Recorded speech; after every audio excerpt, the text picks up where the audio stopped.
In the U.S. state of Georgia, a 14-year-old boy's father has been detained and charged with murder in connection with the alleged deaths of 4 individuals at a high school.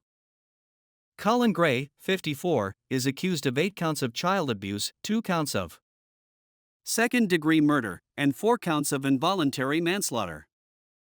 On Thursday night, authorities stated that his son's activities and allowing him to possess a weapon were the direct causes of the allegations. In the shooting on Wednesday at Appalachia High School in Winder, close to Atlanta, the son, Colt Gray, is charged with the deaths of 2 instructors and 2 students. He faces 4 counts of murder as an adult, and he is scheduled to appear in court on Friday. According to Georgia state law, prosecutors may charge juveniles as adults for specific crimes starting at age 13. This implies that if found guilty, they might receive harsher punishments.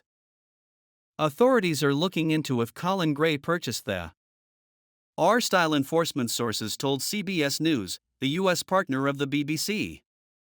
In this type of situation, the father is believed to be the target of the most serious accusations made against a parent. Local police were notified by the FBI in May 2023 about threats made online regarding a school shooting, which were connected to an email account belonging to the suspect. The 13-year-old boy was interviewed by a sheriff's deputy. The FBI stated in a statement on Wednesday that although the boy's father admitted to having guns in the house, the boy did not have unsupervised access to them. According to officials, the threats featured pictures of guns and were posted on the famous social networking site Discord, which is used by video gamers. The surname of the assailant who murdered 26 people at Sandy Hook Elementary School in Connecticut in 2012 was translated from the account's Russian profile name. On Thursday, a police incident record detailing the boy's and his father's interview from the previous year was made public. In the report, a deputy stated that the youngster assured me he never made any threats to shoot up any school and described him as reserved and calm. They said he indicated he removed his Discord account because it had been hacked several times. Colin Gray also reported to the police that his son was experiencing difficulties due to his parents' divorce and was being teased at school. According to police documents, the youngster was living with his father while his mother and father were going through a divorce. Along with his father, who claimed authorities he had taken a picture of his son with deer bleed on his cheeks, the teenager went hunting frequently. The boy's maternal grandpa told the New York Times that he believes the turbulent home life following Mr. Gray's divorce from his daughter is partially to blame. Charlie Palamas told the newspaper, "I understand my grandson did a horrendous thing, there's no question about it, and he's going to pay the price for it. The surroundings in which my grandson lived played a role in his actions," he continued.